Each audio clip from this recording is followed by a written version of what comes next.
Jacob, a very good morning to you. Good morning, thank you for having me. Not at all. It's quite a nice day, reasonably clement today. It's not always nice after a budget statement, and it's always a bit of a sort of a hangover day, isn't it? Because everybody's examining the budget, everybody's looking into it, everybody's wondering whether it's good, bad, indifferent. I'm not certain that it's a conservative budget. A lot of people describing it as a kind of Gordon Brown-esque budget with a blue sticker on it. What do you think? You conjure up an extraordinary image of Gordon Brown with a blue rinse. I'm not quite sure that it's that. I think the difficulty facing the Chancellor was that there isn't excess cash around. So 400 billion was spent during COVID.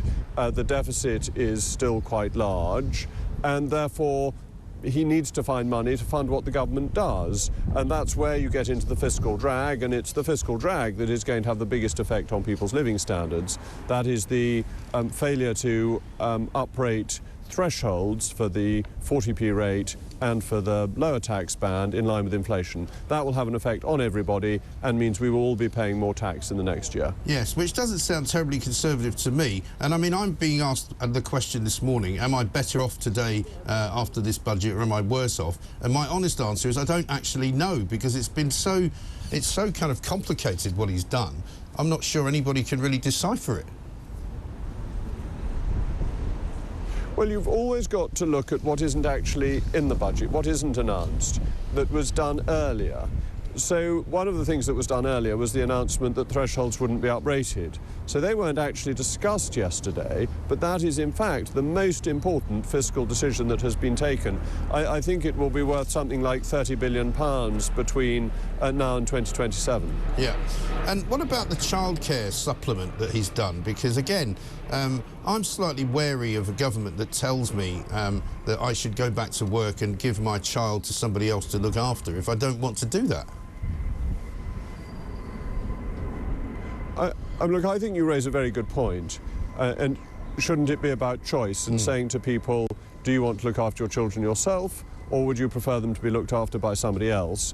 And Pete Hitchens pointed out in the Daily Mail today that the only people who don't get any financial benefit to look after their children are members of the family. Right. And it does seem unusual for a Conservative to want children not to be looked after within the family. So I think that's a very valid question. Yes, I think so, because, I mean, it was described to me as one of those things you'd expect from sort of North Korea, you know, that, you know, we'll take your children, we'll educate them, we'll give them back to you when they're properly educated and told that there are 72 genders, and then you can decide whether or not you can change their mind later.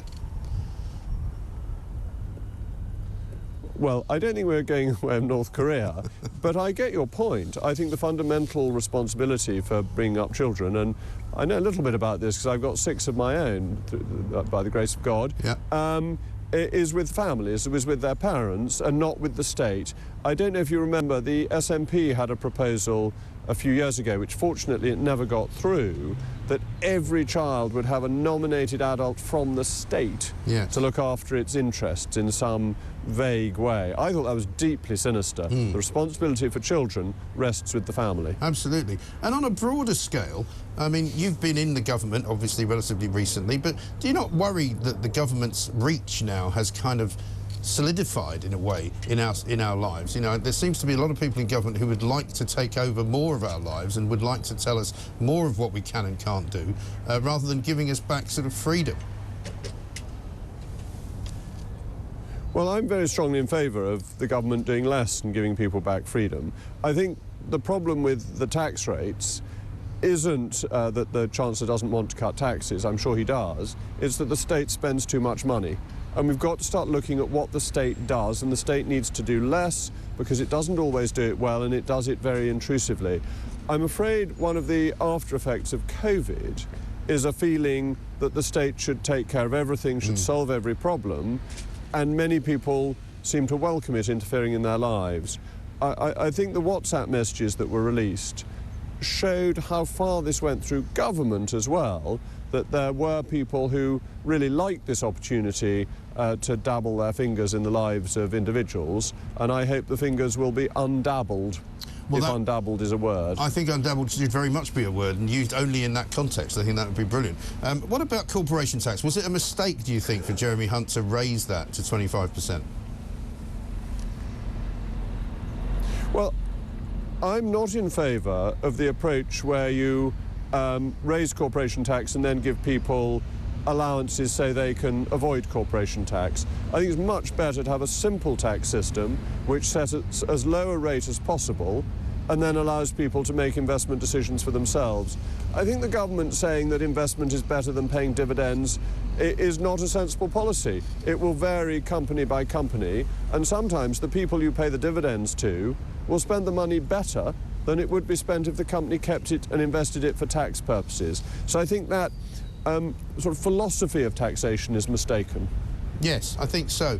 We've also got a slight financial concern at the moment.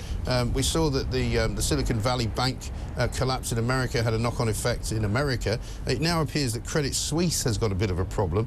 They're going to borrow something like 50 billion Swiss francs from their central bank. I mean, is this something that we should be keeping our eyes on? Do you think it's something that could develop and affect the banks in this country? Well, it's obviously a matter of concern, and it will depend bank by bank about whether their assets and liabilities match. That was the issue in 2008. And what's happened is there's been a very rapid increase in interest rates, and some banks have either deposits or loans on fixed rates, which they're finding don't match their current income streams or outgoings. And that is a problem. Rapid changes in interest rates can be very difficult for banks. Rises in interest rates, on the other hand, help some banks make additional profits. So you'd have seen the UK banks have had very good profits recently as interest rates have risen, but some banks will not have that asset liability match right, and they're the ones that are at risk. But the action of the Swiss Central Bank shows that the whole concept of too big to fail still remains. Yes. But, I mean, it does remind us, doesn't it, that these banks sometimes... And that's important for stability. Yes. But it does remind us as well, doesn't it, that these bankers and some of these banks are still sort of playing fast and loose, casino-style investment. I don't know that they played fast and loose. I think, as I understand it, they've just had a mismatch between assets and liabilities, and that was true with the Silicon Valley Bank as well, that it had bought some long-term bonds, thinking that locking in a secure rate of interest was in its long-term benefit, and then the sharp move in interest rates meant that that didn't work. So it's not necessarily casino activity, it's simply bankers make mistakes, as do we all. Well, indeed, some are worse than others, of course. What about the situation currently, which we're expecting an announcement on this afternoon from government? TikTok, apparently, is to be banned from government ministers' phones. Now, I don't know why they would have TikTok on their phones. I don't know whether you have a TikTok account, Jacob, but it seems to me to be very unwise to have any kind of social media account on any kind of phone. We saw what happened to Matt Hancock. You know, what are they thinking? Well, the only TikTok that I have, as you might expect, is a grandfather clock, and it makes a very nice tick-tock sound, as long as I remember to wind it.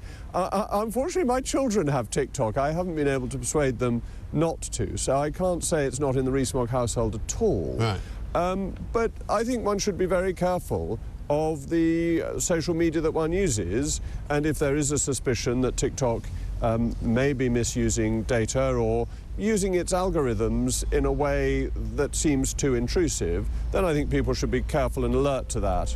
Yes, I think that's absolutely right. And finally, one story that we've been looking at today, and we've spoken to many people in other parts of the country where it's happening, is the story in Plymouth, where the council seems to have unilaterally decided to cut down 129 trees to make way for a cycle lane and some other sort of, you know, ridiculousness of sort of local city furniture. It's happening in Wellingborough, we're told. It's happened in Edinburgh. It's happened in Sheffield. I don't know why local councils are doing this, but, you know, it does seem rather vandal-like, does it not, to cut down trees against the wishes of the local populace? Well, isn't there something deeply disagreeable when people who have a little bit of authority abuse it and go and cut down trees in the middle of the night because they know that there will be protests? I think this is a bad way to govern, and it's not the British way of governing, and the people involved should be ashamed of themselves. Well, particularly now that council tax has gone up and the tax burden in general on everyone has gone up, and yet, you know, they seem to feel like they have no rights whatsoever, even in their own hometown. Well, it's how do you view politics? I think politicians are there to serve the electorate, not to enforce their passing whims on them. And cutting down a lot of trees without popular consent for another cycle path seems to me to be disproportionate. Yes, it absolutely does. So are you looking forward to... And it's just bossy, isn't it? It's annoying and bossy. Yeah. Are you looking forward to watching Match of the Day this Saturday, Jacob? No. Why should I watch Match of the Day? I don't follow association football. If there'd been a row about Test Match Special and Jonathan Agnew had tweeted something controversial, I'd have been interested, but I really can't get excited about these matters, I'm afraid. No. The BBC, of course, has already lost the cricket, though. They've lost most of the football. They haven't really got much to boast about in the sporting area these days.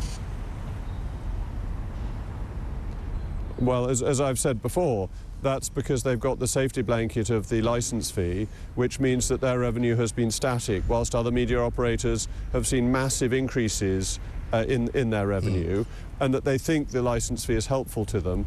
Actually, it is a constraint on their growth. So Netflix does the drama and has a much bigger budget. Sky has taken over a lot of the sport, and its revenue is, what, about 3 times that of the BBC nowadays?